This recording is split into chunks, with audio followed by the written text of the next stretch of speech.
기도하며 섬기시는 분들과 함께 또 섬기기를 원하시는 분들과 함께 이렇게 좋은 나눔의 시간을 갖게 되어서 감사하게 생각합니다. 제가 그 말씀 듣기로 네 번 해달라고 하셔서 네 번을 어떻게 생각하냐면 오늘 힌두 구루와 기독교 구루 사이에 그 관계를 지어서 어떻게 제자 양육을 할 것인가. 전통적인 기독교 방식이 아니라 힌두들의 방식으로 힌두의 적절한 방식으로 힌두 문화의 적절한 방식으로 어떻게 제자 양육을 할 것인가, 예수 그리스도의 제자를 양육할 것인가, 뭐 그런 주제로 먼저 얘기를 하고요.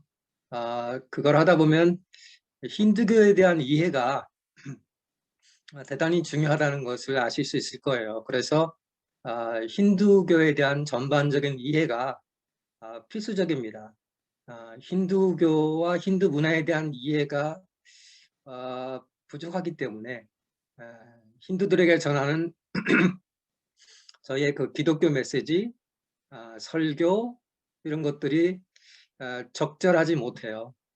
그래서 본인은 멋지게 하나님 말씀을 잘 전했다고 생각하지만 다른 문화 배경을 가진 사람들의 입장에서는 이해가 안 되고 수많은 오해가 불러와지고 그래서 전했는데 저 사람에게는 이해가 안 되니까 말씀의 씨앗이 떨어지지가 않아요. 그래서 힌두에 대한 이해가 기독교 메시지를 전달하는 데 대단히 중요하고요. 또 이제 우리가 선교를 할 때 여러 가지 선교 방식을 나름대로 교단에 따라서 또는 자기가 속한 선교 단체에 따라서 아니면 자기가 어디서 읽은 뭐 글이나 자기의 생각에 따라서 여러 가지 선교 방침을 정하게 되는데요. 그런 것들이 힌두의 신앙과 문화를 알지 못하게 되면 부적절하게 됩니다. 잘 맞지가 않아요. 그래서 죄송합니다. 선교를 잘 하려고 한다고 하는 것이 도리어 선교를 방해되는 경우가, 선교가 잘 안 되는 경우가 왕왕 생기게 됩니다. 그래서 이제 힌두교에 대한 이해가 필수적입니다. 그래서 두 번째 힌두교에 대한 이해를 다루고요. 세 번째로는 그 힌두 선교 전략. 이제까지 뭐 저희 한인들이 힌두 선교에 참여한 것은 40년 전후가 되겠습니다. 그래서 최근의 일이고요. 힌두 선교는 서양 선교사만 500년의 전통을 가지고 역사를 가지고 있습니다. 또 전체 선교 역사를 치면은 사도 동화 때부터 시작해서 거의 2000년의 역사를 가지고 있는 그 선교 역사가 있습니다. 그래서 이 선교 역사를 전반적으로 특히 서양 선교사들의 선교 역사를 힌두권 선교 역사를 살펴보면서 서양 선교 전략을 평가를 한번 해보고자 합니다. 그냥 뭐 다 좋은 거니까 좋은 게 좋은 거라고 가서는 안 되고 각 선교 전략, 선교 방식에 좋은 점이 있고 한계점이 있습니다. 장단점이 있겠죠. 그래서 그것을 잘 평가를 하게 되면 현재 우리가 사용하고 있는 이 선교에 대해서 인식을 하게 되고 어떤 방식으로 가야 될지 이런 것들을 파악할 수가 있어요. 그래서 세 번째로 그 힌두권 선교 전략에 대한 역사적인 평가를 한번 다루도록 하겠습니다. 마지막으로 네 번째는 이제 그 카스트 이슈인데요. 전통적으로 카스트는 힌두 선교의 최대 적이다. 힌두 선교를 안 되게 막는 어려움을 주는 가장 큰 그 어려움이라고 생각하는 경우가 대부분입니다. 저는 그렇게 생각하잖아요. 힌두 선교가 장벽이 아니라 아니 카스트가 힌두 선교의 장벽이 되는 것이 아니라 도리어 힌두 선교의 좋은 채널, 수단, 통로, 좋은 도구, 방법이 될 수가 있어요. 그래서 그 카스트 문제를 중심으로 해서 힌두권 선교에 적절한 그 예수 받기라는 그 모델에 대해서 소개를 하려고 합니다. 뭐 여러분들이 또 저를 뭐 한번 언제 이번이 아니면 또 뭐 언제 다시 만날지 알 수가 없으니까 일단 큰 그림, 큰 주제를 던져보고 그래서 관심이 있으시면 이제 뭐 책을 살펴볼 수도 있고요. 뭐 또 뭐 어떤 말인지 또 그 다음을 전개를 할 수가 있으니까 그런 큰 그림을 던지는 그런 시간으로 가지고자 합니다. 지금 10시, 제 시계는 10시 9분인데요. 한 50분에서 1시간까지는 제가 이 준비한 PPT를 가지고 먼저 소개를 드리고 그 다음에는 여기 참여하신 분들이 뭐 질문하시고 뭐 하시고 싶은 말씀 뭐 말씀하시고 서로 나눔을 갖는 그런 식으로 모임을 하면 좋겠다 생각이 듭니다. 일방적으로 저만 얘기하기보다는 이 주제에 대해서 궁금하신 거 서로 이렇게 나누고 대화하고 그러면 조금 더 내용을 소화하고 이렇게 참여할 수 있다는 점에서 또 저도 이제 여러 가지로 듣고 배울 수가 있으니까요. 그런 점에서 그런 식으로 진행을 하도록 하겠습니다. 그리고 또 뭐 조금 더 이제 시작하기 전에 한두 가지만 조금만 더 서론적으로 말씀을 드리면 다 했어? 이제 아니 적는 거. 힌두교 아니면 힌두권 선교라는 것이 참 광범위한 그 주제예요. 그래서 물론 네팔은 굉장히 좁은 나라예요. 그렇지만 뭐 네팔은 인도와 지역적으로 문화적으로 신앙적으로 깊은 관련이 있으니까요. 그걸 뗄 수가 없는데요. 그 힌두권 문화라는 것이 힌두 신앙이라는 것이 참 복잡하고 다양해요. 그리고 지역적으로도 광범위하고요. 역사도 깊고요. 신학도 깊고요. 그래서 그리고 우리가 선교하는 대상도 복음을 전하는 대상도 이렇게 단순하지가 않습니다. 그래서 이제 제가 드리는 말씀은 사람들은 자기가 만나고 경험하는 것만 경험하는 걸 통해서 그 거울을 통해서 이해를 하죠. 네팔이 어떤 것인지, 인도가 어떤 것인지, 뭐 힌두교가 어떤 것인지를 얘기할 때 되게 자기가 경험한 거, 자기가 읽은 책, 자기가 만난 사람을 갖고서 그것이 힌두교겠거니라고 생각을 하게 되는 거죠. 무슨 말이냐면 예를 들어 인도든 네팔이든 가면 인구 구성상 하층 카스트가 대부분이거든요. 그러니까 만나는 사람이 주로 하층민들이에요. 그리고 하층민의 신앙에 주로 접하게 되죠. 힌두교를 만나도 하층민이 실천하고 있는 하층민이 행하고 있는 그런 힌두교를 만나게 됩니다. 그러면 굉장히 미신적이고 독신앙적이고 굉장히 그렇게 인식되기가 쉬울 수가 있어요. 지나가면서 보는 힌두교, 얼핏 보면은 힌두교가 예를 들면 우상 종교로 보이잖아요. 뭐 수많은 우상들을 앞에 두고 섬기고 있으니까 이렇게 그거를 이제 트래블러스 뷰포인트, 관광객의 관점이라고 하거든요.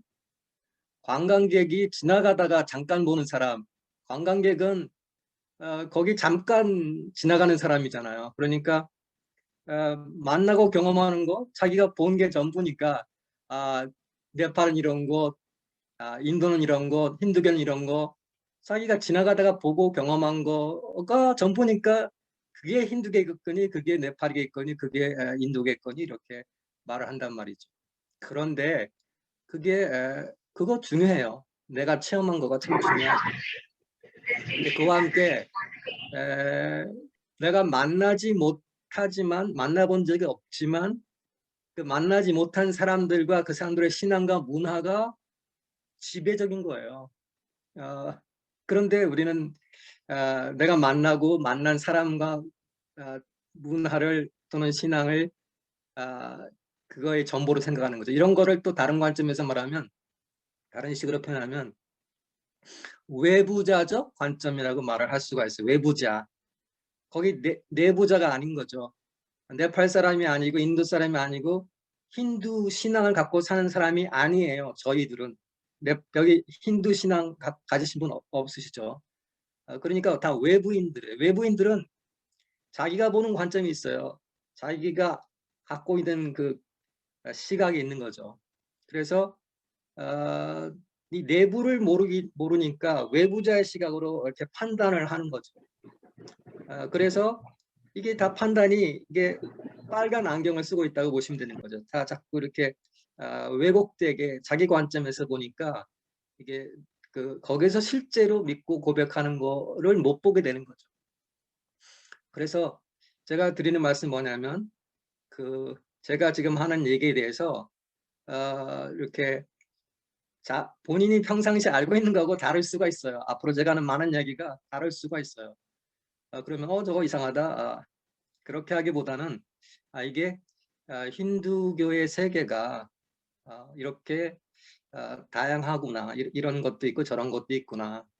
내가 경험한 거가 중요하지만 부분적인 것일 수가 있죠. 그래서 다양하고 넓고 또 내가 만나지 않은 사람들의 신앙과 문화 이런 것이 있다는 거. 그런 점에서 뭔가 나랑 생각이 다르고 경험한 게 달라도 no 그렇게 하기보다는 이렇게 보류, 유보. 일단 들어보고 일단 보류해보고 그거 갖고서 천천히 생각해보고 여러 가지 자료를 검토해보고 그래서 이제 전체적인 그림을 세워나가는 거 이런 태도가 필요한 거죠. 그거가 이제 새로운 문화, 새로운 신앙을 배울 때에는 이런 태도가 참 중요해요. 개방적이고 열려있고 이렇게 판단을 보류하고 찬찬히 연구하고 탐색하는 그 태도 이런 거가 중요하죠. 제가 이런 얘기를 이제 하는 이유는 제가 하는 많은 얘기들이 이게 선교사님들이 아니면 일반인들이 알고 있는 거하고 너무 다른 얘기들을 많이 할 거기 때문에 그래요. 대표적으로 힌두교는 우상 종교다, 다신교다라고 생각하시잖아요. 일반적으로. 그런데 힌두교는 일신교적인 측면이 참 많이 있거든요. 사람들이. 근데 무슬림의 일신교, 기독교의 일신교하고는 달라요. 그렇지만 일신교적인 요소가 지배적이거든요. 근데 이게 힌두교가 일신교라고 말하면 사람들이 잘 이해가 안 되죠. 제가 인도에서 40년 이렇게 선교사 생활하신 분들, 제가 이제까지 수많은 인도 선교사들 만나봤지만 힌두교를 일신교로 이해하는 사람이 단 한 명도 없었어요. 그런데 힌두들의 이야기를 들어보면 힌두교가 일신교라고 말하는 사람들이 얼마나 많은데, 힌두교는 다신교가 아니라 일신교라고 얘기하는 그 힌두 지도자들이 얼마나 많은데요. 얼마나 많은 책들이 다 그런 얘기들을 하는데요. 그러니까 우리가 이제 그거는 이제 시작이고 참 우리가 알고 있는 상식하고는 다른 많은 것들이 있어요. 이게 왜 이런 상식이냐면 상식이 틀렸다는 건 아니에요. 그런 부분이 힌두교에 없다는 얘기가 아니고 힌두교의 한 부분이에요. 부분. 힌두교가 100이라고 그러면 거의 그 중에서 한 10%, 20%, 30%를 차지하는 한 부분인 거죠. 그게 힌두교가 그런 요소가 없다는 게 아니라 코끼리로 치면 다리 한쪽, 꼬리 한 부분, 배 한쪽에 해당되는 거예요. 근데 그 부분을 전체로 알고 계시는 분들이 참 많다는 거예요. 부분을 전체로. 배 한번 만져보고 코끼리 배 한번 만져보고 코끼리는 뭐 널빤지다 이렇게 말하면 맞기도 하지만 틀리죠. 전체적인 그림이 없으니까. 그래서 빨리 저거 이상하네 그러고 빨리 거절하고 빨리 이렇게 판단하지 마시고 그런가 그러면서 이렇게 생각해보고 자료들을 검토해보고 그래야 우리가 대상으로 삼는 네팔 사람이든 인도 사람이든 저 사람들과 그 사람들의 문화와 신앙을 잘 이해해야 거기에 적절한 관계 있는 효과 있는 감동력이 있는 그 사람들을 움직일 수 있는 그런 메시지가 나오고 그런 삶의 태도가 나오게 되는 것이죠. 그래야 우리가 궁극적으로 희망하는 전도, 개종, 또 뭐 교회 세우기, 제자 양육, 하나님 나라 세우기 이런 거를 할 수가 있는 것이죠. 자, 서로는 거기까지만 하고요. 오늘 화면 공유를 하나 하겠는데요. 그 제목은 코로나 시대 힌두 구루가 지자 삼는 방식이라고 제가 적었는데요. 26차 세계 선교사 컨퍼런스 작년 가을쯤인가 한번 했는데 그때 제가 발표했던 건데요. 이제 우리가 네팔 사람 힌두에게 전도를 하고 제자 양육 사역이 교회 개척과 함께 하여튼 가장 많은 그 선교사들이 하고 계시는 사역이거든요. 그래서 우리는 기독교 제자를 양육하고 싶죠. 그런데 이거를 기독교 방식으로 전통적인 기독교 방식, 그 전통적인 방식으로 한국에서 하던 방식으로 하게 되면 안 먹혀요. 이게 힌두들에게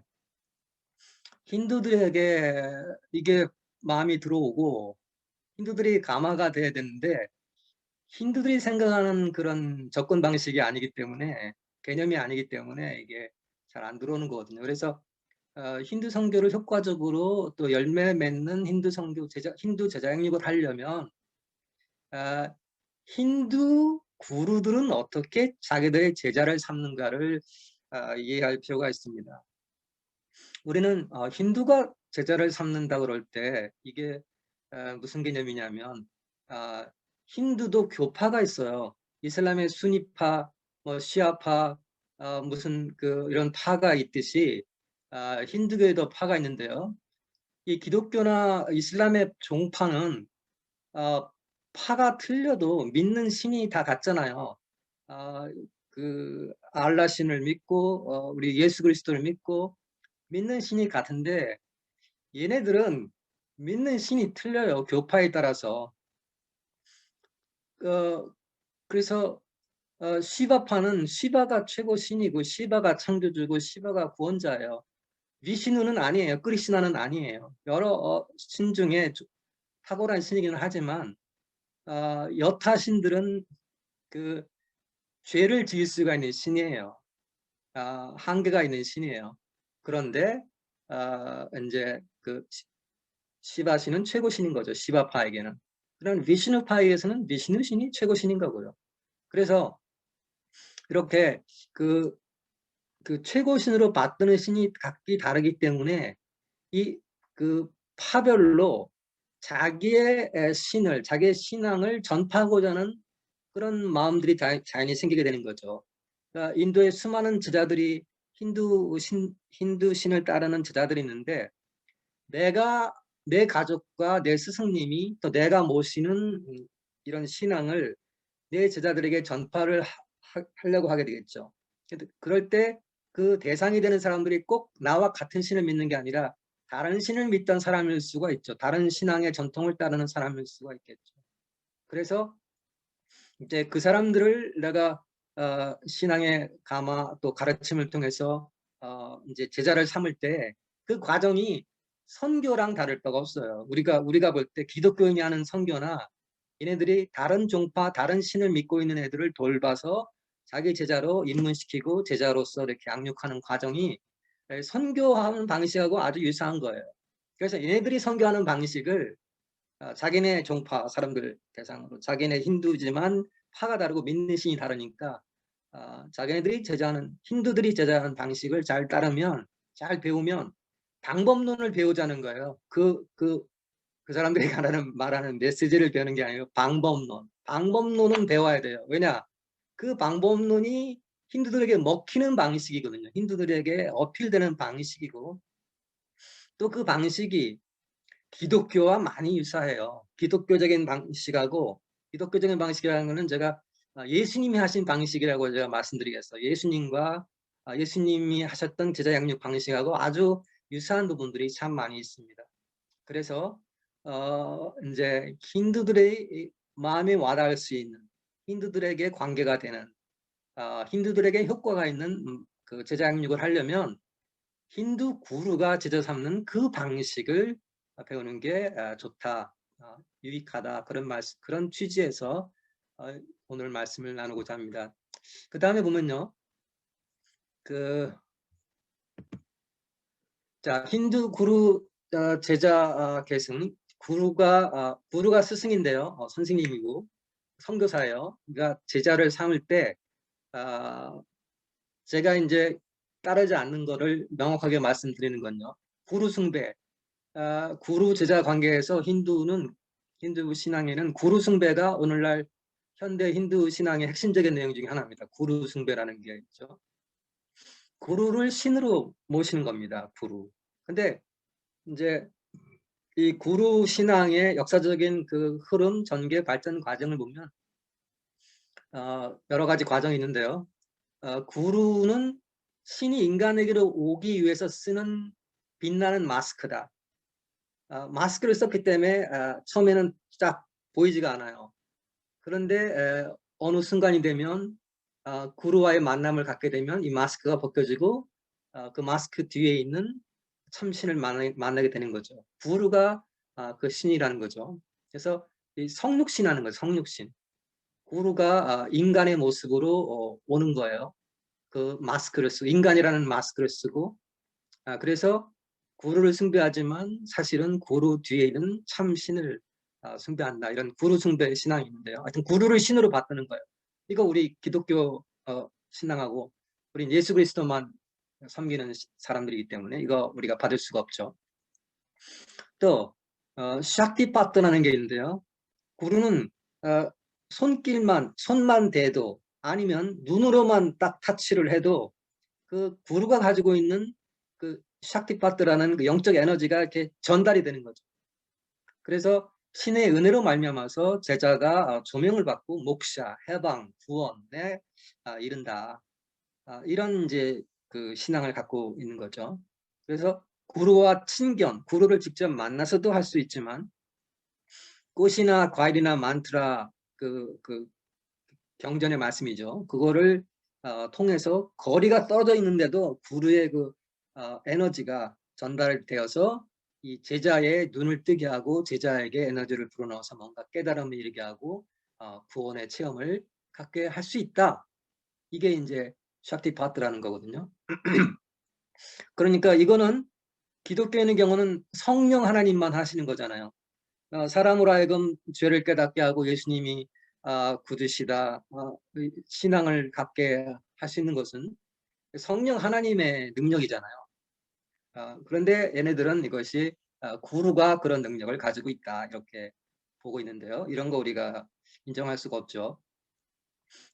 구루를 이렇게 신적 존재로 받들기 때문에 구루에 대해서 완전히 부복도 하고요. 부복하고 여러 번 절도 하고 또 개인적으로 그런 구루에 대한 신앙심 때문에 존경심과 사랑 때문에 또 이런 구루에게 감히 어떻게 비판할 수가 있겠습니까?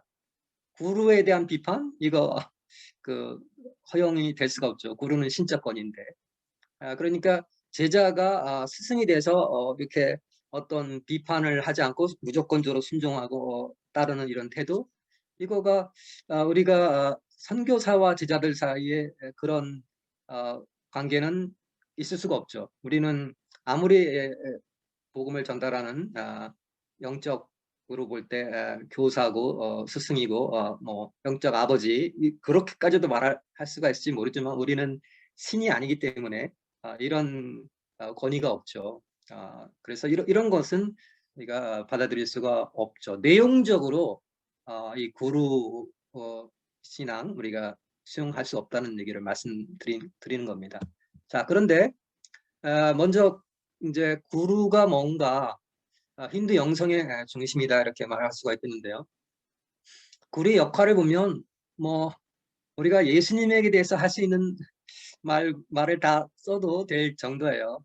교사, 안내자, 위로자, 치료자, 부모, 진정한 친구, 멘토, 상담자, 해결사, 참된 희망. 구루는 모든 것이에요. 그래서 구루가 없는 사람은 마치 부모 없는 고아처럼 그렇게 불쌍히 여길 수가 있다. 구루의 역할이 이렇게 중요한 겁니다. 문자적으로 구루는 어둠을 물리친다. 구루가 어둠을 물리친다, 어둠을 죽인다 그런 의미죠. 그래서 어둠을 물리쳐서 참 빛에 이르도록 도와주는 사람이라는 것이죠. 그래서 리그 베다에 보면 자아와 참된 실제에 대한 지식을 가르치는 교사다. 또 구도자의 영적 삶을 향상시켜서 복주는 사람, 참되고 영원한 지식에 이르는 길을 보여주는 자, 이런 그 의미를 갖고 있다고 하겠습니다. 구루가 어떻게 탄생되는가? 구루는 하늘에서 떨어지는 건가? 스스로 구루가 되는 건가? 구루가 어떻게 탄생되냐면 이 계시된 말씀, 시루띠라고 하는 계시된 말씀인 경전을 읽고 연구에 힘씁니다. 구루는. 구루가 어떻게 구루가 됐는가를 보면 경전의 말씀을 읽고 탐구해요. 연구해요. 제가 이 구루의 탄생을 주목해서 봐야 될 부분은 구루의 탄생이 구루가 이제 제자들을 도울 때 같은 과정을 거치게 되니까 이 구루의 탄생 과정을 잘 살펴봐야 됩니다. 그래서 인도에서 내가 구루는 종교 선생님이거든요. 선교사라는 말을 인도에서 쓸 수가 없죠. 그런데 구루란 말은 잘 받아들이는 종교 교사니까 뭐 이름이 어쨌든 하는 역할이 마찬가지인 거예요. 그래서 우리가 인도 사람들에게 구루로 영적인 그 스승으로 우리가 인정을 받아야 되거든요. 그러려면 얘네들이 어떤 사람을 구루로 받아들이는지, 어떻게 해서 구루가 되는지 이 탄생 과정을 주목할 필요가 있는데 경전이 나와요. 경전. 계시된 말씀인 경전을 읽고 연구하기에 힘쓰는 사람들이에요. 인도 경전은 나중에 힌두교 공부할 때 더 자세히 말씀드리겠지만 인도 경전은 계시된 하나님의 말씀인 거예요. 베다 자체가 계시된 영원 전에 하나님이 계시해 주신 것을 이제 기록한 거 구전으로 내려오다가 이제 나중에 기록했는데요. 계시된 말씀이라는 개념이 시루띠예요. 그러니까 참 인도 선교하기에 참 좋은 이유가 우리 모든 경전을 하나님의 말씀으로 받드는 이런 기본 사상이 있는 거예요. 그래서 경전의 권위가 높기 때문에 어떻게 보면 기독교보다 더 높을 수가 있어요. 무슨 말씀이냐면 저희는 한국 사람 뭐 성경책 바닥에 놓거나 뭐 어디다 아무나 이렇게 놓거나 경전 성경 위에다가 뭐 다른 거 올려놓거나 이런 거 뭐 이렇게 별 생각 없이 할 수가 있는데 네팔 사람들, 힌두 사람들 경전을 이렇게 경전이 이렇게 경전 놓는 데다가 딱 놓고요. 경전을 절대 바닥에 놓지가 않죠. 그 시크계에 보면 경전 자체가 마지막 구루이자 경전 자체를 신으로 받들 만큼 그렇게 경전을 존경하죠. 그렇기 때문에 우리가 인도 선교를 접근할 때 이 경전을 통한 접근이 참 설득력이 크고 효과가 좋은 거예요. 많은 분들이 그렇게 안 하고 있지만 그러니까 열매가 잘 안 맺혀지고 접근이 어려운 이유가 그거예요. 이 사람들이 잘 공감이 되고 받아들일 수 있는 방식이 아니라 이상한 방식으로 하니까 아예 받아들이지를 않는 거죠.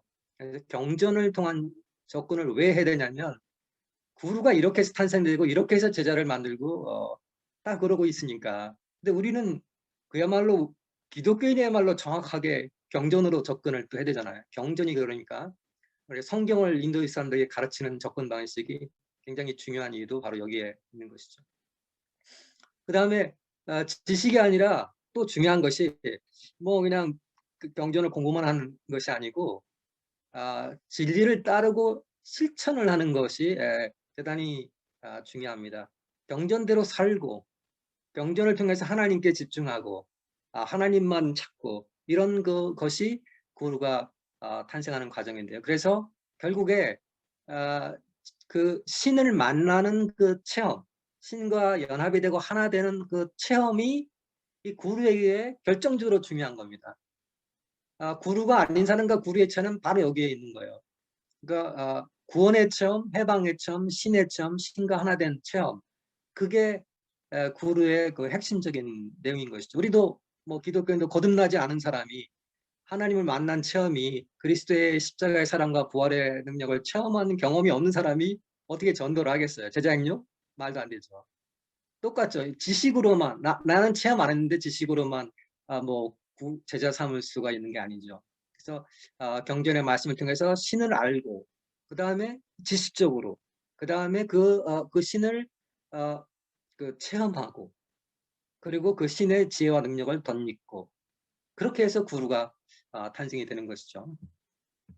그 다음에 또 중요한 것은 이거는 이제 나와 이 힌두 구루와 그 신과의 관계를 앞에서 얘기했다면 이제 구루라고 하는 것이 사두니 뭐 인도의 그 여러 그 성자들이 많이 있어요. 다양한 이름의 명칭의 성자들이 많이 있는데 그 성자들하고 또는 제사장하고 이 구루하고 다른 점이 뭐냐면 다른 성자들은 자신과 신과의 관계만을 추구하는 거에 초점이 많이 있거나 의식적으로 제사를 집전하는 그런 뭐 푸자리라고 하는 그런 제사장이나 그런 사람들과 다르게 여기서 말하는 이 구루는 제자가 있는 게 구루예요. 제자.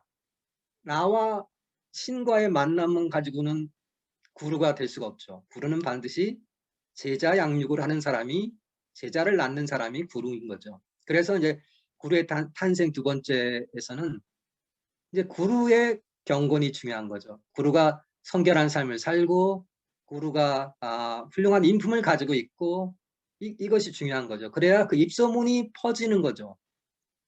그래서 이제 제자들이 찾아오게 되는 거죠. 그리고 이 찾아온 제자들에게 구루가 축복을 하고 또 카운셀링을 해주고 때로는 뭐 어떤 그 육체적인 질병을 치료를 해줄 수도 있고 삶의 지혜를 줄 수도 있고 여러 가지로 도움을 주는 사람들이 찾아오고 그런 사람들을 도와주죠. 그 어떤 그 자기가 갖고 있는 체험한 진리에 대한 가르침이라든지 또는 뭐 치유, 평화, 사랑 이런 것들을 통해서 문제 해결을 받은 사람들이 제자가 되는 것이죠. 그래서 제자가 생기면 이제 구루가 탄생되는 거니까요. 그래서 이 구루의 탄생에서 우리가 또 눈여겨봐야 될 점은 이게 출생 신분이나 출생으로 되는 게 아니라는 거.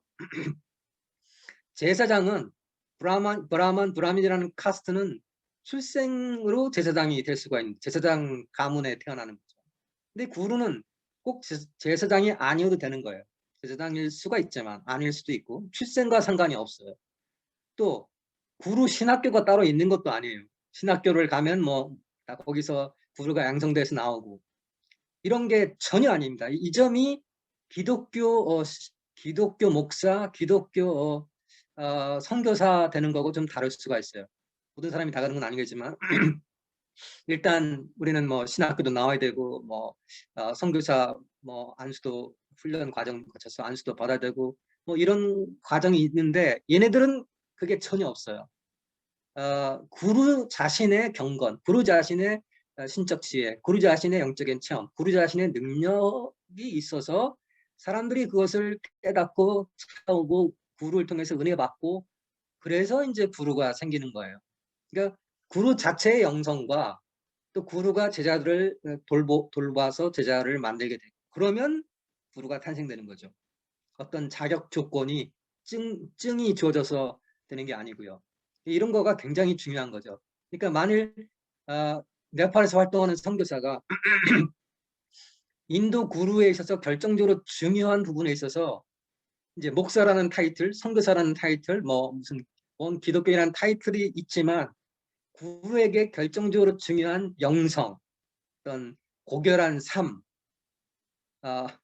그 이런 거가 없으면 또 이런 거 없으면 구루를 인정 못 받는 거죠. 인도 사람들은 구루를 인정을 안 해요. 타이틀만 가지고서는 존경을 안 합니다. 그 다음에 그 실제로 구루가 어떻게 제자를 삼는가 하는 부분을 말씀드리면요. 보통 선교사, 무슨 전도자가 제자를 어떻게 삼는가? 시장 길거리에 가가지고 시장에 가서 길거리에 가서 뭐 학교를 가든지 어디를 가서든지 찾으러 다니는 거가 기본이에요. 어디 가서 뭘 찾는 거죠. 그렇게 안 하는 게 특징이에요. 힌두 구루는 스스로 가서 막 제자를 삼아야 되겠다 그렇게 하질 않고 스스로 도를 닦는 거죠. 스스로 신과의 깊은 관계를 추구하고 신과의 깊은 그 영성을 기르는데 주력을 하는 거죠. 왜 그러냐? 이 사람은 구루들은 사람들에게 참 만족을 주는 것은 물질을 많이 주거나 내가 물질적인 축복을 해서 뭐 황금을 주고 이렇게 해서 사람이 고통이 경감되고 뭐 참 행복하다. 그렇지 않은 것을 그런 것이 아니고 신의 말씀이다. 신이다. 하는 걸 알기 때문에 경전을 가르치기에 힘쓰는 사람들이 구루입니다. 경전을 가르치고 그래서 신을 만나고 신과의 만남을 갖도록 그래서 경전을 가르치기를 힘쓰는 것이죠. 그리고 구루의 눈길을 통해서 손과 발을 통해서 구루가 나눠주는 음식 프라사다라는 음식을 나눠주고요. 여러 가지 강론을 하고 대화를 하고 토론하고 기도회를 하고 이런 것들을 통해서 이제 제자들에게 인격적인 감화를 끼치는 거죠. 그러면 제자들은 그 스승의 사진을 갖다가 뭐 가방에다 붙이고 뭐 냉장고에 붙이고 어록을 적어갖고 뭐 보고 유튜브를 계속 듣고 보고 구루의 말씀과 행정을 묵상하며 따르기를 힘쓰게 되는 것이죠. 그렇게 해서 이제 구루가 이제 제자를 탄생하게 만들게 되는 것이죠. 자, 이렇게 구루가 제자 삼는 이 방식이 우리가 지금 배우고 따라야 될 것과 것이란 점에서 굉장히 중요하다고 말씀드릴 수가 있겠습니다. 그 다음에 구루의 그러면 교육 방식에 대해서 말씀드리면 8세에서 18세 아이들을 받아서 이제 성인이 될 때까지 뭐 한 25세까지 같이 생활하면서 교육을 하는데요. 거의 뭐 스승님과 함께 사는 확대 가족, 구루꿀이라고 그러는데 구루꿀 또는 아슈람이라고도 말할 수가 있어요. 아슈람에서 이제 구루꿀을 만들어서 구루와 제자들이 공동 생활하는 방식이 이제 구루의 교육 방식이죠. 제가 아까 초반에 예수님의 그 교육 방식과 예수님의 제자식과 비슷하다는 게 바로 이 점을 말씀드리는 건데요. 생활교육, 인격교육, 삶을 통한 교육이 핵심이기 때문에 그렇습니다. 그 인격과 사상을 가르침을 삶을 같이 하면서 24시간 삶을 같이 하면서 이제 제자들과 같이 생활하면서 삶에서 가르침을 주고 그렇게 한다는 것이죠. 물론 지금 현재 네팔이나 인도에서 모든 구루가 제자들을 이렇게 하는 것이 아니에요. 이게 이제 제가 이 말씀드린 것은 전형적으로 현대 교육이 들어오기 이전에 그 전통 인도사에서 했던 방식이 이 방식이에요. 그런데 그래서 영국으로부터 영국 식민 지배를 받으면서 네팔이든 뭐 인도든 이쪽 지역에 영국이 통치하고 그러면서 영국식 교육, 현대 교육이 들어오면서 이제는 이런 방식들이 이제 오늘날 뭐 우리 한국 사람이 일반 학교 교육에서 받는 그런 방식이 이제는 지배적인 방식이 되었죠. 그래서 이제 이런 식으로 교육받는 경우는 드물게 되었습니다. 그렇지만 이제 이제 예술 부분, 그러니까 춤이라든지 까딱 단스라는 그 무슨 종교적인 춤이 있는데요. 이런 춤이라든지 음악이라든지 이런 부분에서는 여전히 이런 구루 교육 방식을 쓰는 경우가 많이 있고요. 종교적으로 어떤 특정 카스트, 특정 그룹이 이렇게 그 부분적으로 할 수가 있지만 전반적으로는 하지 않지만 이런 의식이 인도 문화, 인도 신앙과 문화에 아직까지 깊이 자리 잡고 있다 이렇게 말씀드릴 수가 있어요. 그래서 같이 지금은 24시간 이렇게 구루쿨에서 스승과 제자가 같이 사는 방식을 취하지는 않지만 지금 뭐 유튜브를 통해서 뭐 무슨 여러 가지 그 이제 온라인을 통해서 스승과 함께 할 수 있는 수많은 방식들이 있죠. 그래서 여러 가지 방식으로 아까 제가 냉장고에도 붙여놓고 가방에다가도 붙여놓고 뭐 스승이 어록을 뭐 또 자동차를 운전하고 가면서 그 이제 그거 녹음된 거를 틀죠. 그런 식으로 늘 스승과 함께하는 그런 생활을 독실한 힌두 제자들은 하고 있는 것이죠. 그래서 과거에는 뭐 핵심은 베다 교육이지만 그 베다라는 힌두 경전이 중심이지만 그 외에도 여러 가지 다른 교육도 시키고 일반적으로 수업료는 없어요. 대신에 같이 공동생활하는 제자들이 스승을 부양하고요. 그리고 이제 교육을 다 마치고 나서 이제 그 퇴교할 때 그때 닥슈나라고 이제 그런 뭐 가지고 있는 것 중에 뭐든지 갖고 있는 것 중에 자신의 정성을 담아서 이제 제자 졸업할 때 이제 그때 스승님께 이제 이렇게 바칠 수는 있죠. 그렇지만 수업료로 뭐 이렇게 받는 건 없다. 그래서 인성교육, 생활교육, 인격교육, 모방교육 기본적으로 이런 특징을 갖고 있고요. 그렇기 때문에 자, 이 인도 또는 네팔의 신학교를 보면 이 구루의 교육 방식을 그 영향이 지금도 크다는 걸 느끼는데 그 네팔 신학교에서 네팔 카트만두의 NTC인가요? 네팔 티올로지컬 콜리지, 네팔 신학교에서 제가 한 학기 동안 제 제자가 거기에 교수로 있어서 거기서 이제 네팔 카트만두에서 제일 큰 신학교예요. 거기서 한 학기 동안 제가 그 한 강의를 했는데요.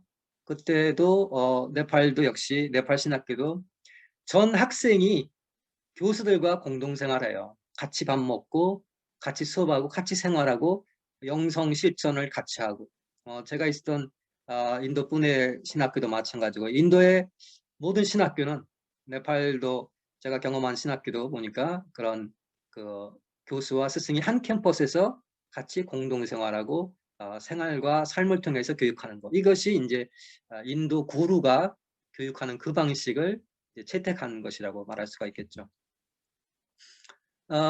자, 가정 사상에 대해서 말씀드리겠는데요. 이 구루가 하는 일이 이제 사상을 인도하는 일들이 많이 있습니다. 구루가 사상을 통해서 제자들을 양성하는 것이죠. 사상은 진리를 사랑하는 사람들과 함께 진리를 나누는 모임인 거예요. 그래서 기독교식으로 말하면 성경 공부 모임, 뭐 부흥회 이제 그런 거라고 말씀드릴 수 있겠는데요. 이 사상을 가지면 찬양을 하고 또 구루가 강론을 하고 또 토론도 하고 뭐 기도도 하고 뭐 이런 것이 사상에서 이루어집니다. 그래서 가정적으로 한 가정이 구루를 특별히 초대해서 함께 할 수도 있고 이제 구루의 가르침을 듣고 여러 가족이 모여서 같이 사상을 할 수도 있고요.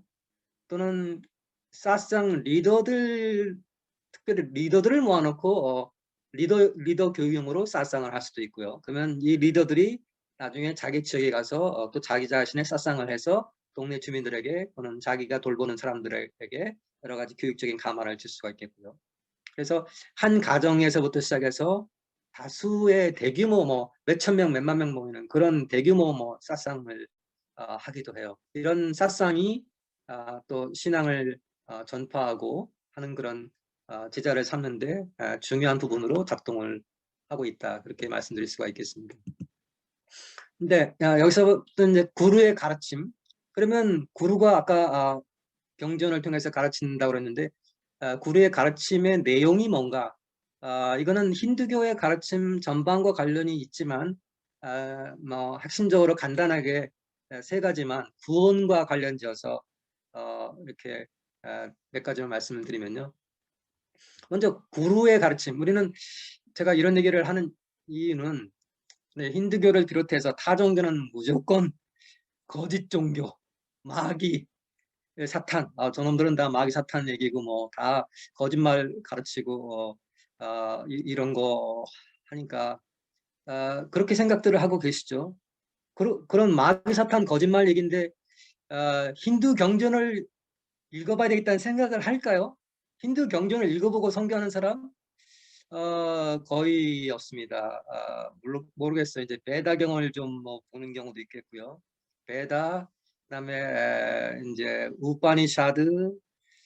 근데 이게 우파니샤드 읽어보면 이거 쉽지가 않아요. 또 바가바드 기타도 그렇고요. 그래서 그 정도 읽으면 그래도 많이 읽으신 분인데요. 그런 분들을 찾아보기가 좀 쉽지가 않죠. 근데 그거는 어, 기본이고, 그 이제 인도 경전에 보면은 이 이제 기독교로 치면 복음서에 해당되는 책들이 있어요. 굉장히 많아요. 그거를 읽으셔야 돼요. 그래야지 이제 힌두 신앙의 중요한 부분들을 알 수가 있는데, 어쨌든 이게 다 거짓 종교고 마귀 사탄의 종교인데 누가 이런 거 보려고 하겠습니까? 그러니까 힌두 선교가 안 되는 거죠. 힌두들이 뭘 믿고 우리가 죄에 대해서 설교를 할 때도 기독교식으로 죄에 대한 설교를 하게 되면 얘네들이 못 알아들어요. 왜냐하면 걔네들이 생각할 때는 그런 죄 개념이 없으니까. 우리가 지금 부활절이잖아요. 부활과 영생에 대해서 설교하면 이 사람들이 다 죽을 수밖에 없는 인간에게 사람이 죽지 않고 영원히 사는 영생의 소망은 누구나 다 보편적으로 다 원할 거다라고 생각하지만 힌두는 전혀 안 그래요. 네팔 사람, 인도 사람은 제일 거부하는 게 그 영생일 수가 있어요. 영생을 제일 싫어해요. 왜 영생을 싫어할까요? 인도 사람들은 영생은 기본이에요. 무슨 말이냐면 윤회라는 거가 인도 사람들이 교파에 상관없이 다 믿는 것 중에 하나가 이 윤회인데, 윤회가 영생이거든요. 모든 사람들은 다 태어나면 또 죽고 또 태어나고 또 태어나는 걸 다 믿고 있는데요. 그게 영생 아니고 뭔가요? 영생인데 문제는 이 영생은 고통스러운 영생이에요. 그 윤회에서 벗어나고 싶죠. 내가 지은 이 땅에서 죄가로 내서 다음 세계 또 태어나서 또 죄가를 지불해야 되고, 이걸 너무나 무거운 삶의 짐으로 여기는 거죠. 이 사람들은 영생이 짐이에요. 영생이 희망이 되고 사모해야 되고 좋아야 되는데 부담이 되는 거거든요. 그러니까 전통적인 서구 방식, 한국 방식의 개념으로 설교를 하고 부활 복음 전해봐야 본인은 열심히 신나게 할 수 있을지 몰라도 이 사람들은 전혀 도움이 안 돼요. 오히려 멀어지죠. 기독교로 멀어져요. 나는 복음 전하는데 저 사람 뭐라 가라 그렇게 하는 설교를 하고 있다는 것을 본인만 모르죠. 그러니까 얘네들에 대해서 저 사람들이 어떻게 생각하는지를 관심이 없어요. 몰라요. 모르니까 부적절한, 도움이 안 되는 설교를 하고 복음을 전하고 그렇게 하는 거죠. 복음이 아니죠. 그건 고스펠, 굿뉴스가 안 되는 거죠. 고통을 주는 뉴스를, 그렇지 않아도 고통스러운데 더 고통스럽게 만드는 뉴스를 전하는 사람이 선교사다.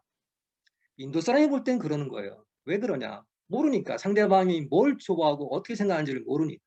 그래서 제가 드리는 말씀인데, 이게 우리는 마귀 사탄의 얘기고 다 거짓말인 것 같지만 얘네들은 뭐라고 말했냐면 진리를 가르쳐요. 진리를 말하면 그것을 행하라. 경전을 읽어보세요. 거짓을 행하고 악을 행하라. 그런 거 가르치는 힌두 경전은 단 한 군데도 없습니다. 진리를 말하고 그것을 가르치는 것이 구루가 하는 거의 핵심이에요. 그래서 배다영과 암송이 게르지 말라. 신들과 조상에게 너무 어머니, 아버지, 구루, 손님, 누구에게든 비난받은 일을 하지 말고 의로운 행동들을 하라. 이제 그런 얘기를 하고요. 그다음에 까르마라는 거가 우리 기독교 선교사님들이 아니면 기독교 세계관에서 이 힌두교는 그 업보, 행동, 행위 구원을 하려고 하는 이런 거다. 우리는 예수 그리스도를 믿는 초월적인 분의 개입으로 중보자에게서 우리가 구원받는 신앙인데, 이 힌두교는 인간의 노력으로 구원받는 그런 행위 정도다라고 이렇게 까고 비판하고 공격을 하는데, 이 힌두에 대한 이해를 쓰려고 그러면 성공하기 힘들어요. 이 까르마라고 하는 게 사람들이 그 내용을 자세히 보면 기독교와 유사한 내용이 있습니다. 선한 행위 자체만이 그대가 해야 될 옳은 일이지 행위의 열매를 구해서는 안 된다. 이게 바가바드 기타의 핵심인데요. 설사 종교적인 행위라고 할지라도 그 선한 그 행위를 해가지고 어떤 대가를 기대하는 거, 그거는 그 까르마와 거리가 먼 행동이에요.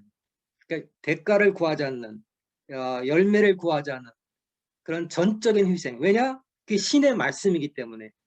신의 말씀이기 때문에 의무이기 때문에 행하는 거야. 내가 좋든 싫든 뭐 대가를 얻든 못 얻든. 설사 내 신을 위해서 내가 죽든 그게 신의 말씀이기 때문에 내가 따르고 행하는 거. 그게 바가바드기타가 가르치는 핵심적인 내용이거든요. 그거는 뭐하고 비슷하냐면 창세기 22장에 아브라함이 왜 신앙 출발을 했나요? 아들을 얻고자 하는 그 갈망. 신앙생활하면서도 뭘 얻고자 하는 이런 갈망이 있단 말이죠. 내가 열심히 헌신하고 희생하면 할수록, 수고하면 할수록 그러니까 하나님이 복을 주시지 않을까? 주셔야 되는데 그래서 아들에 대한 갈망이 얼마나 컸나요? 그럼에도 불구하고 하나님이 내 아들 이삭을 번제로 바치라. 그랬을 때 그거를 바치죠. 그게 바로 그런 행위를 요구하는 게 바가바드 기타가 가르치는 거죠.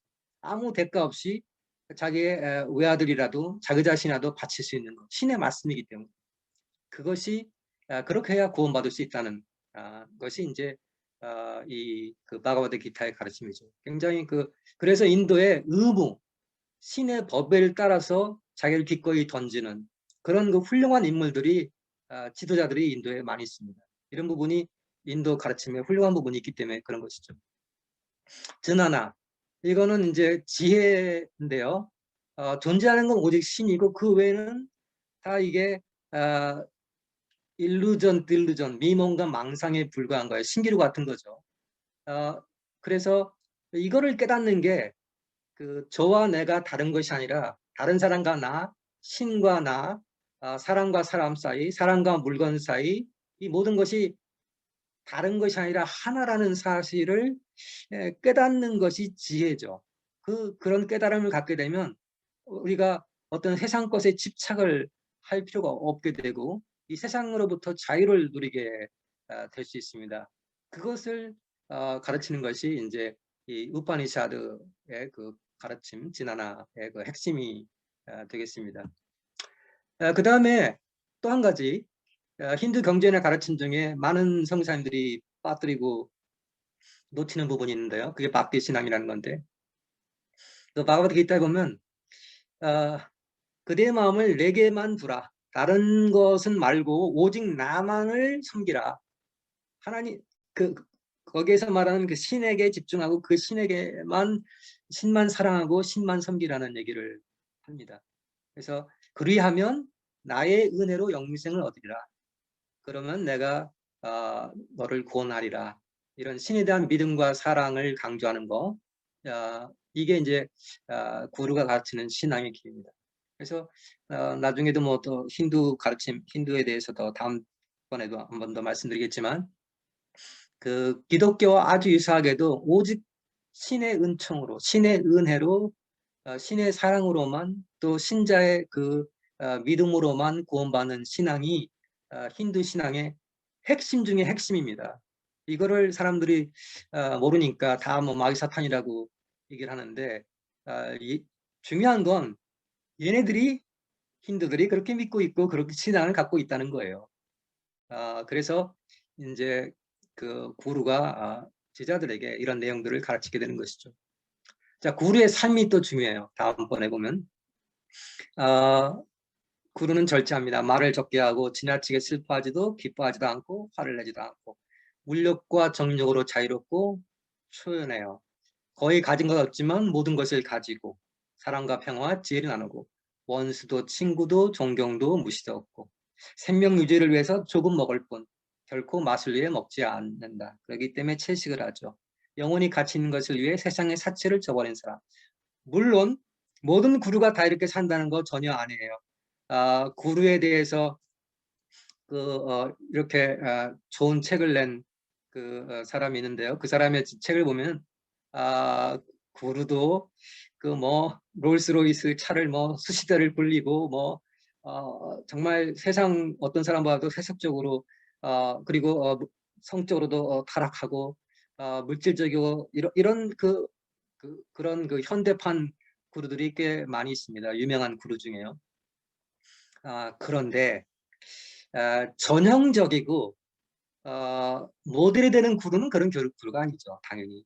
그래서 인도 사람들이 존경하며 사랑하며 따르는 구루는 이런 말씀드린 그런 특징을 가지고 있는 사람이다 말씀드리겠고요. 그 다음에 구루가 사회에서 어떤 역할을 하는가? 질병이나 재정 문제, 가정 문제, 인생 문제, 일상사의 모든 문제, 이런 모든 문제가 생겼을 때 그것을 이야기하고 상의하고 조언을 받고 기도를 받고 또는 직접적으로 간접적으로 도움을 주는 사람, 이런 사람이 구루인 거죠. 그래서 신자들이 정말 본받고 싶어하고 또 따르고 싶어하는 삶의 모델이 구루다, 그렇게 말씀드릴 수가 있겠습니다. 그래서 인도에서 구루가 단지 무슨 기독교식으로 하면 일주일에 한 번 주일날 만나고 모임 있을 때 한 번 만나고 그러는 존재가 아니고 매사의 모든 삶의 구석구석에 본받고 싶고 따르고자 하는 그런 존재로서 실제적으로 그런 역할을 하고 있다 말씀드릴 수가 있겠고요. 자, 그러면 구루의 모델, 여러 수많은 구루들이 있어요. 그 중에서도 인도 사람들이 가장 존경하는 그런 모델 몇 사람을 보면 이 사람만큼은 아니겠지만 인도 구루 신앙이 어떤 건지에 대해서 좀 감을 잡을 수 있다 봅니다. 라마크리시나가 힌두 구루 중에 가장 존경받는 구루라고 볼 수가 있겠죠. 이제 비베카난드의 스승이 이 라마크리시나인데요. 이 라마크리시나는 참 교리나 의식 절차에 매이지 않고 경전이 말하는 진리를 따라서 한번 실험해 보도록, 실천해보고 관찰을 해서 스스로 그 진리를 체험해 보도록 돕는, 기독교식으로 하면 슐라여 마하와 비슷한 라인에 있는 그런 구루라고 할 수가 있어요. 그러니까 자신의 체험이 중요하다는 얘기를 강조를 하는 거예요. 체험을 강조하는 사람인데요. 진리인지 아닌지를 한번 시도해보라, 실천해보라, 한번 해보면 알 거다라고 말하는 사람이죠. 자기도 해서 체험을 했고 제자들에게도 그런 도전을 주었던 구루라고 할 수 있습니다. 그래서 이 사람은 모든 장애, 모든 문제의 원인은 정욕과 물욕인데 그것을 버리는 것이 참된 영성이다. 그래서 이 사람이 경전을 읽다 보니까 황금과 흙이 하나다라는 이런 가르침을 봤죠. 이게 아까 그 우파니샤드의 가르침인데 황금과 흙 하나고 저 사람과 내가 하나고 다 하나라는 이제 개념을 갖고 있는데요. 그 이론론인데 아드바이타 신학인데요. 이거는 읽었는데 이게 이해가 안 되잖아요. 황금과 흙이 어떻게 하나예요? 황금은 황금이고 흙은 흙이지. 깨달아지지가 않는 거예요. 그래서 그 문제를 가지고 계속 묵상하고 그러다가 어느 날 꿈을 꿨는데 꿈속에서 보니까 어디가 번쩍번쩍 빛나는 어떤 모래가 있는 거예요. 흙이 있는 거예요. 가보니까 흙인데 그게 황금이에요. 꿈에서 그걸 보고서는 그때 이제 이 사람이 깨달은 거야. 그게 흙이 황금이고 황금이 흙이구나. 그래서 이제 이 사람이 그 깨달음을 했기 때문에 이 사람이 어마어마한 유명한 구루였기 때문에 많은 제자들이 순례자들이 금과 은과 돈을 이렇게 싸가지고 갖다 줘요. 인도 사람들이 헌금을 정말 헌신적으로 많이 하거든요. 그래서 많은 금을 갖다 줬는데 이 사람은 그것을 다 겐지스 강에 던져버립니다. 그리고 언제나 이렇게 그냥 헌금 하나 걸치고 저렇게 평생을 이렇게 어렵게 가난하게 살았죠. 이 사람은 특히 기독교하고 또 관계가 있는 게 그 제자 중에 한 사람이 기독교인이었어요. 이 스승님한테 또 추천을 한 거죠. 성경을 좀 읽어보시라고.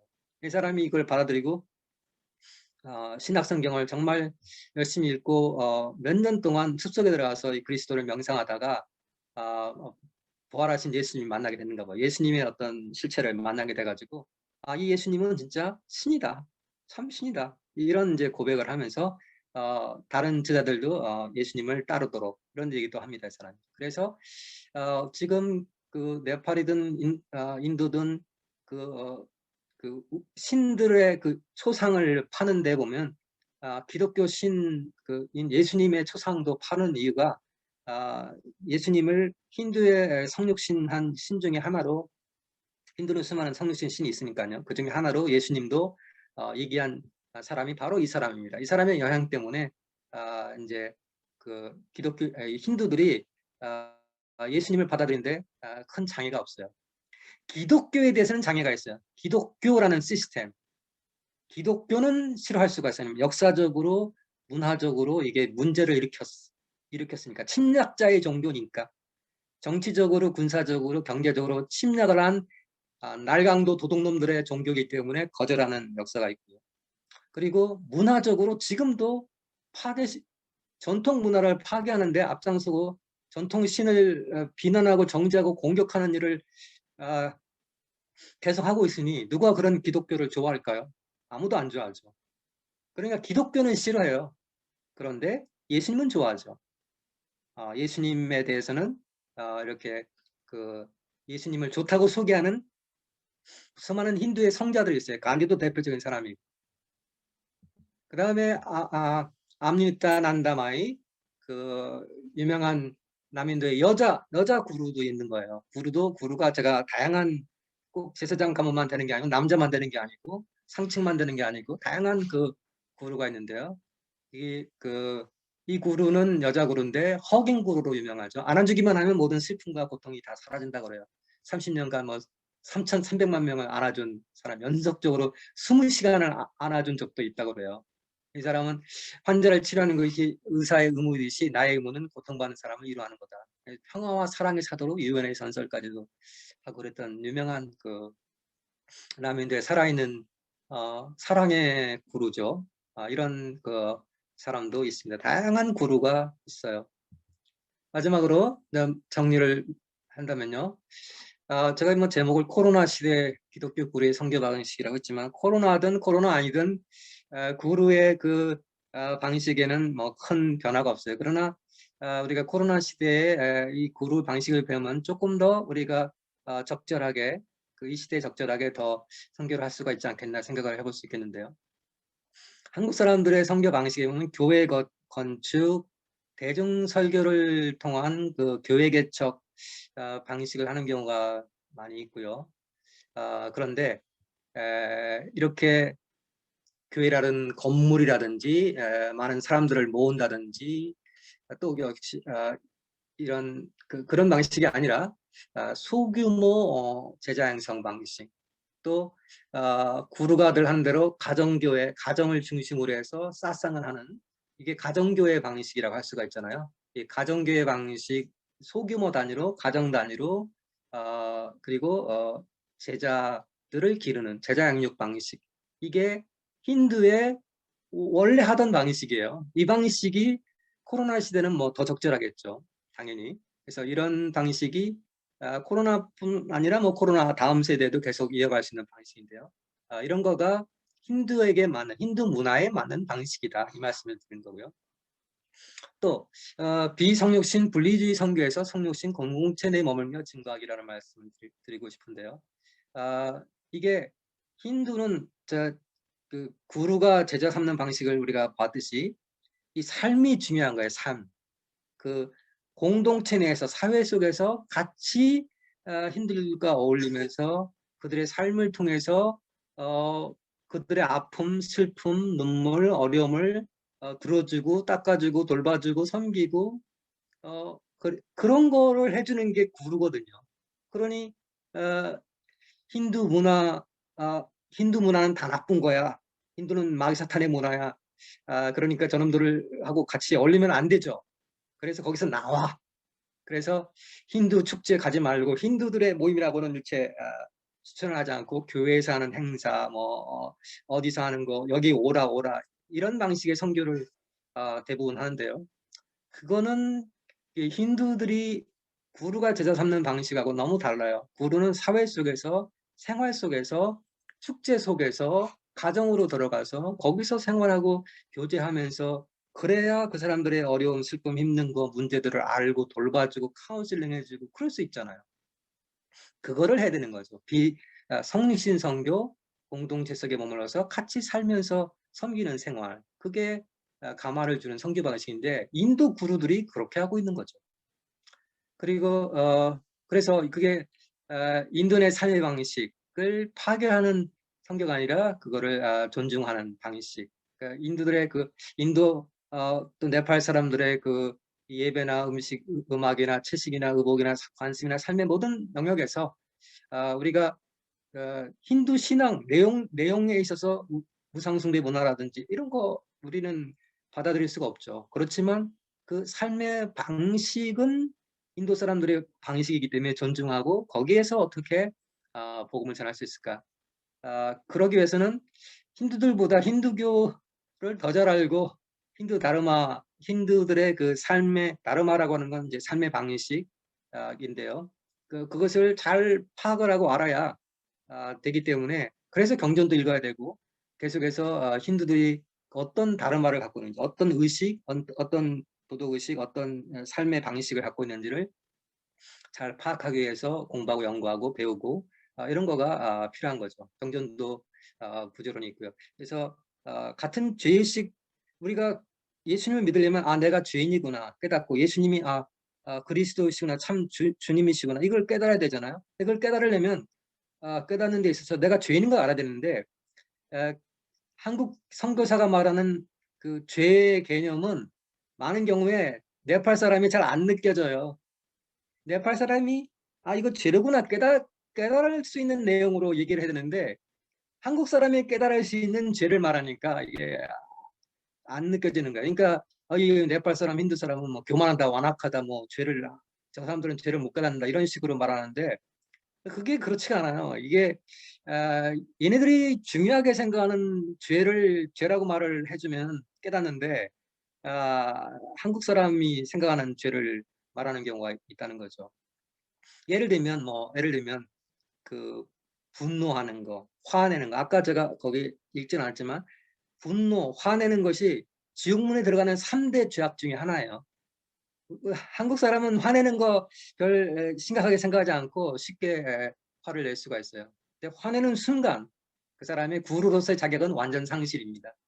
그건 가장 기본에 화를 컨트롤하지 못하는 사람이 어떻게 구루가 될 수 있다고 생각하지는 않죠. 화 문제는 굉장히 중요한 거예요. 인도 경전에 보면 화를 내지 말고 화를 냈을 때 얼마나 어떤 불행이 오고 재난이 오고 비극이 오는가 그래서 화를 내지 않는 게 얼마나 중요한가를 교육하는 얼마나 많은 내용들이 있다고요. 인도 문화에서는 이건 영성의 세계에서는 가장 기본적으로 중요한 거거든요. 근데 이제 선교사들은 이런 부분에서 이게 한국 문화에 익숙한 사람은 그런 거를 좀 쉽게 생각할 수가 있겠는데요. 그렇지만 인도 사람에게는 심각한 문제죠. 그래서 이런 뭐가 죄인가를 알려면 기독교적인 거가 기독교와 인도의 죄와의 공통 부분이 있거든요. 인도 사람 이 보편적으로 공통적인 거가 있거든요. 경전에 나오는 죄들이 있거든요. 근데 우리 기독교에도 역시 죄로 규정짓는 죄들이 있거든요. 그러면 인도 사람들이 부닥칠 수가 있어요. 인도 사람들의 관점에서 얘기해 주는 게 참 중요하거든요. 근데 그거를 다르게 얘기를 하니까 이 사람들이 잘 깨닫기가 좀 어려운 부분이 있는 거죠. 그래서 우리가 지금 이런 거 하는 것도 참 굉장히 참 의미가 있는 건데요. 인도에 대한 얘기를 자꾸 들으면서 인도 사람들이 어떻게 생각하는지, 인도 사람들의 삶의 방식이 무엇인지를 알아야 그들에게 relevant, 관계되는, 적절한, 의미 있는, 전달이 잘 되는, 효과적인 그런 길들을 찾을 수가 있는 거죠. 그래서 이런 공부가 이제 사역을 하면서도 또 사역을 위해 준비할 때 더더군다나 중요하다는 말씀드릴 수 있겠습니다.